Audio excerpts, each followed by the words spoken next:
sideways like you are? Oh, Or do you want me to go? Do sideways. you want me to go to landscape? Is it better or is it worse? No, that's What do perfect, you dude. prefer? That's perfect. So what country are you in right now? I'm in Sing. Sing. Sing. I'm That's in what we call it. Singapore. Yeah. Well, Yeah, listen, that's what we call it. Oh, you, fucking stay this you work for Spartan. You're all over the world now. way. Do you always want to, do you want to stay there, or do you ever want to like go back home, or live here in the States? Like, have you thought about what you want to do? Yeah, I think about it all the time, man. I think about it all the time. It's hard because Asia is the sort of place that once you kind of come here and you're like, oh, I'll be here 12 months, and then 10 years later you're still here because like there's just something about it that's just so energetic. There's so much going on, and yeah, I mean, I fly so much that I practically live on I hear you guys have some sexy many. viruses in Asia right now. We got some, not quite sure if they're sexy, but yeah, we got one floating around. Yeah, I think we gave it to you already. Well, listen, I love a good joke, but let's get to the serious business. Yeah. Sometimes I leave more confused than clear, and I'm very unclear on what a citizen is, on what a resident is, and people are up in arms, and I feel like maybe they're up in arms incorrectly. So I can't agree with them or disagree with them until I know what the rule is.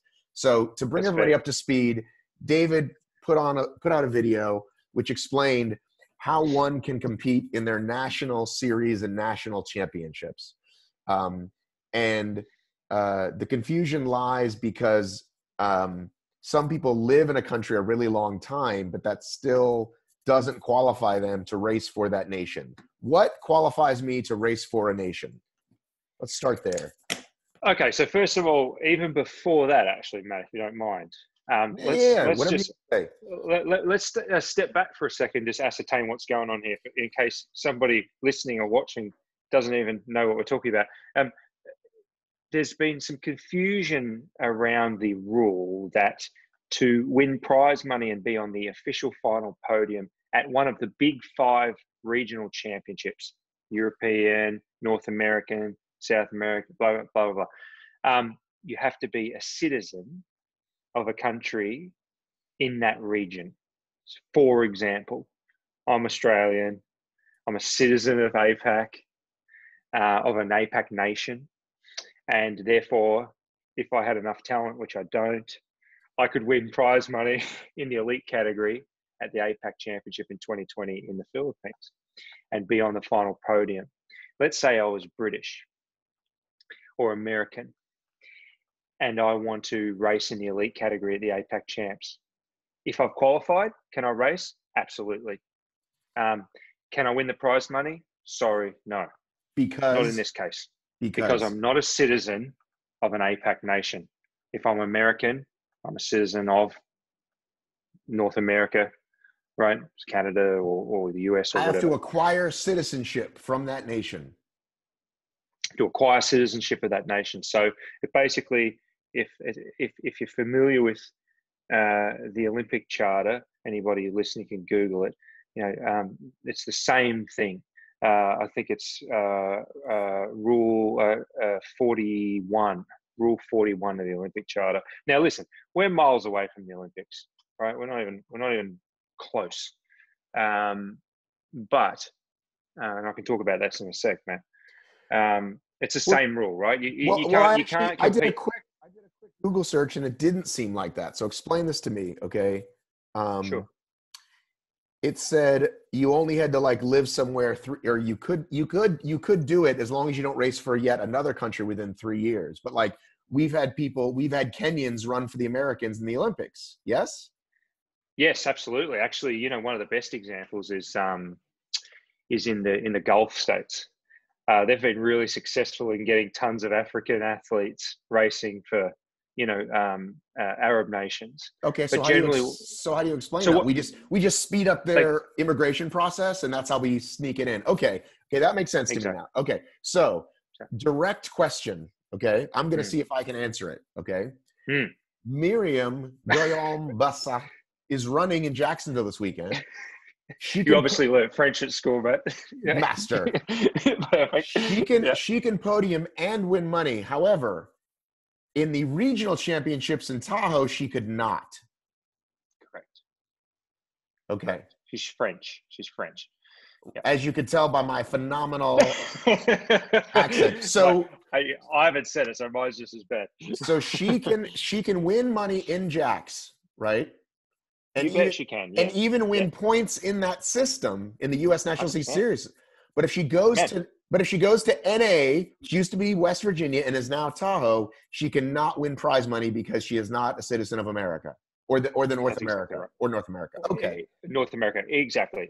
Okay. So if I'm an just to add to that, sorry, Matt. Sorry, I just wanted to say, just to add to that, not only could she win money in Jacksonville this coming weekend, she can win the overall US National Series.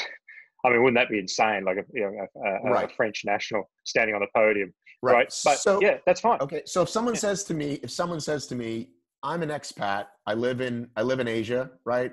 And I'm English, right? I'm from the UK, whatever. And I've been here 12 years. You would say to them, well, then all you have to do is go apply for citizenship and you can write. That's the answer. I mean, I'm trying to simplify. Yeah, that's very simple. Yeah, you're exactly right. I mean, look, you're talking to me right now. I'm in Singapore. I've been here nearly 10 years. I'm not a citizen. Now, I feel really at home here. I identify with the place. My son goes to school here, right?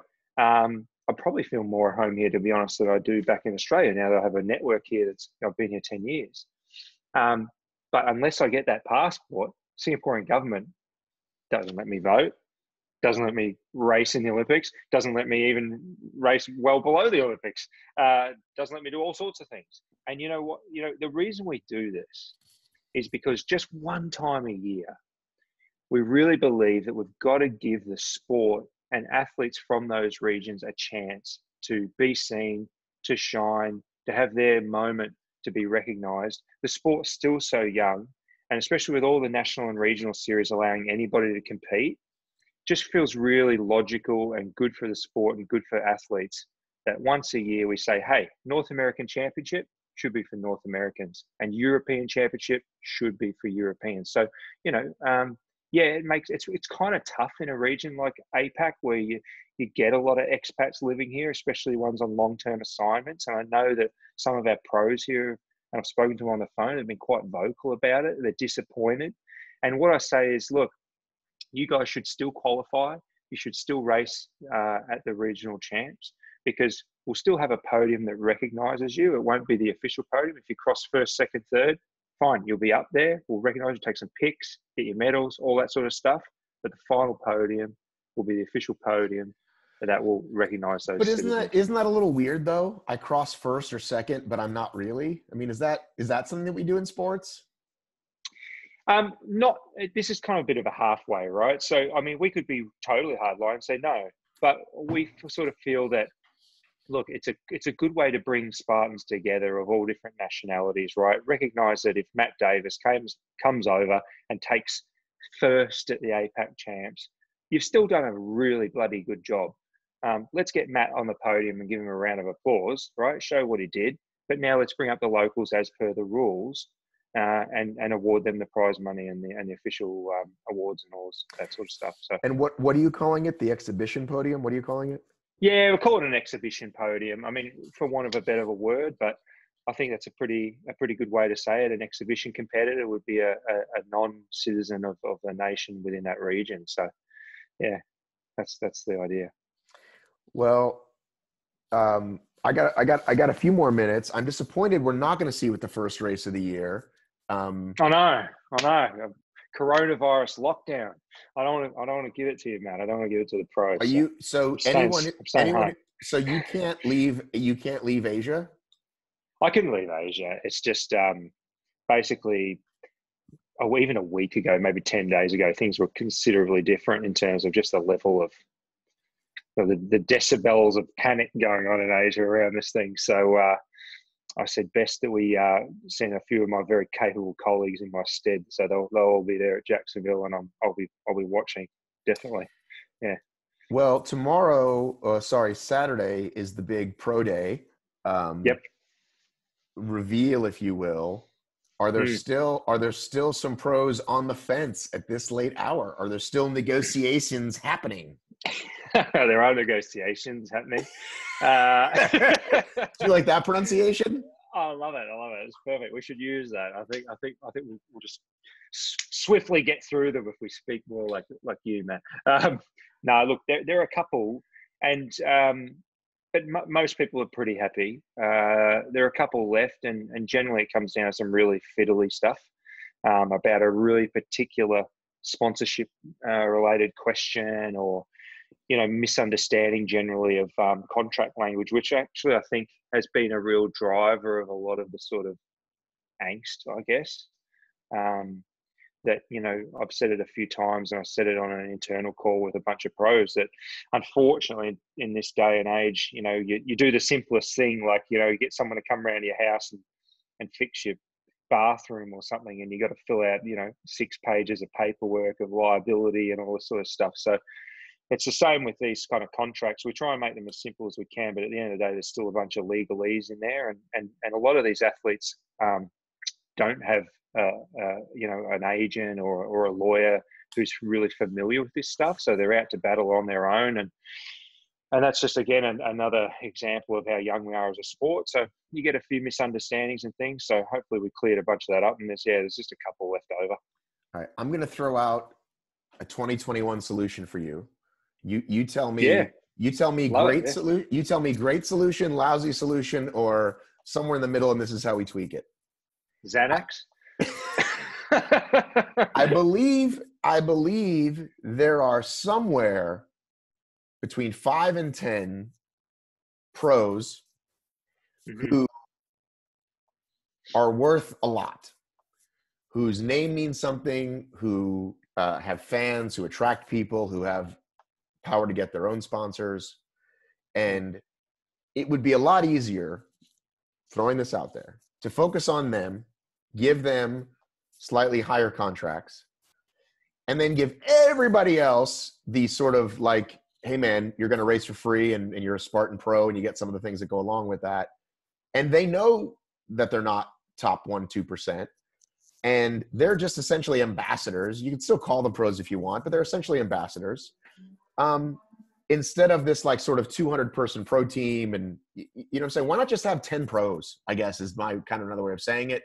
And then you're able to kind of give them a little bit more, give them a little bit more attention, a little bit more love. And then you're not, everybody else gets the flat sort of ambassador contract, and they either take it or leave it. There's no negotiation. You either take, we're going to give you a free pass and these 2 or 3 other little things, whatever they are, and take it or leave it. There's no negotiation. What about that for a solution for 2021? No, you're right on it. I mean, I think a lot of what you're suggesting is actually already happening. That's the thing, right? So when we talk about 250 pros globally, many of those people are on what you would call an ambassador type contract. I wish they could be on more. But the reality is that, again, the sport's just not there yet. We don't have enough influx of media and sponsorship and PR and all this other sort of stuff that you get around a sport to, be giving somebody in the far reaches of South Africa a hefty contract that allows them to quit their job. Not yet. That's the goal. So yeah, to answer that part of it, actually, yeah, a lot of them are on a sort of a very, very standard, similar ambassador role. But the idea is that, number one, it gives them something to leverage if they are able to chase their own sponsors. It gives each region ambassadors, as you call them, to promote to the public in that region. So, for example, if there are pros in Korea, those Korean pros are engaging with the community. They go to workouts. They're used in media. They have a presence at the East Asia series and things like that. So that's one part of it that's actually already happening, as you suggested, and that's why we built it that way. And then the other part of it is, once you get into these athletes, and there's more than 10. There's quite a few actually now. Probably 2.5, 3 times that, which are chasing their own sponsors, and they tend to be in North America, particularly in the United States. And the problem with that is when you start to get involved with all these complexities around sponsorship and apparel, and then Spartan's own sponsorship deals and all this sort of stuff, it gets a little bit complicated. So it's very, very difficult to do a kind of a blanket cookie cutter arrangement for everybody, especially when they're traveling from different parts of the US, and their costs are different and their performance is different. And so, like any other sport, you kind of end up having to negotiate on a one-to-one basis. While there are similarities, of course, around certain stipends for travel, for example, or other things, podium bonuses and other sorts of things. There's plenty of different kind of parts of these contracts. There is an element of individuality as well. So we're kind of doing a mix of what you suggested, but I don't think that's the final solution either, Matt. I think to be honest, moving towards a team-based approach would be awesome in 2021. I would love to see Spartan be more of a league, facilitating competition. I would love to see sponsored teams of athletes taking on each other. That's been brought up specifically, and I had no idea that you were into that. Amelia said she was working on something like that a few years ago, but it never materialized. Her and your predecessor Jody I. So you've got the sponsors essentially bidding on the athletes. Is that what you're talking about? So Yokohama's got 4, Darn Tough's got 4, and that's where they get their money from. And then Spartan is sort of the indirect object, if you will. Little English reference for you. Thank you very much. Very, very well done. No, I like that. You know what, Matt? I think the thing that a lot of people need to realize as well is, again, it's not, although Spartan in the world of OCR, when we live and breathe it every day, and or even those of you that are watching and listening that don't breathe it every day, it can seem like Spartan is this huge NBA, NFL-like entity, but it's far from the truth, not yet. And so when sponsors come on board, they're less likely to be asking for Matt Davis or Dave Watson, or insert name here. They're looking for a group of athletes that can get them the visibility that they're looking for. So they're looking for groups that are reliable. We're not there yet where it's kind of like, hey, I want to sign LeBron James and I will pay $60 million to do it, or $40 million to do it, or Tom Brady, or kind of household names. Yeah, there are plenty of fans around some big names in our sport. And Ryan Atkins, is a fantastic example. Killian is a fantastic example. But again, it's not quite there at the level where sponsors come knocking at the door going, hey, Spartan, we want to attach to an athlete who is already a brand, because it's not big enough yet. Do we know for a fact who is on board? Like, who's definitely on board as of now? Are you able to say? I can't right now, Matt. We're going to announce. We're going to announce it at Jack's. We're going to announce it at Jack's. But yeah, all the big names are there, and some new names, and we'll still be releasing some more names after Jacksonville from global sort of reaches outside the US. There's some great talent coming out of Europe that we're talking to. So yeah, I really hope that we can continue to flush in new talent and give the athletes who are have been at the top of the game for quite a few years a run for their money, so to speak. And I think they appreciate that too, and it's just good for the sport. So trying to get as much talent as we can. Are you aware of the Jack Bauer prediction contest? I know Jack, and I'm aware of Jack's fantastic statistical ability. I don't know what his prediction contest is, though. Oh, it's great. I haven't seen that. You go online, no money, entertainment only, but you go online and you pick first through fifth, and then he keeps the tallies, and at the end of the year, you see who the best is at it. And love it. It's it's like a little FanDuel, if you will, but no money. I love it. You should go in and. I'm getting on there. Well, man, I would have done terribly in 2019. I don't know how you would have done. I mean, I did. Listen, I did great in Tahoe because I picked Aaron as the stunner for the top 5, and that helped me a lot. Yep. But the rest of the year, I was not so good. The problem is, it was a very tough year. Well, here's the thing. Very tough year to pick. Well, here's the thing. I'll give you the mistake I made is that I actually talked to the athletes, and they all tell you they're in tip-top shape, and they really feel like they're going to win. They all think they're going to win. Like, I'm feeling amazing. I'm going to crush it. And then you go, what happened? They're like, I don't know. Dude, I mean, Matt, it's been the story of boxing since boxing began, like, Right. yeah, I'm going for the knockout. First round will be a knockout. And yeah, 6 rounds in, they're the one that got knocked out. So, Right. yeah. All right. Listen. I mean, that's part of the game. Well, you should vote. You can. I can't wait. I love this. All right. Yeah, I'm down. But I've got to jump. We'll talk soon. Thank you for coming on. I'm going to put this up today. Thank you, Matt. I hope you're. I know you haven't. I know you've already dealt with a lot of backlash, but I'm sure there'll still be backlash from this international. Like, it's not fair. I live here, so just anyway. I'm sure you're prepared for that. I got to go. All right, mate. I appreciate it. Cheers. Bye.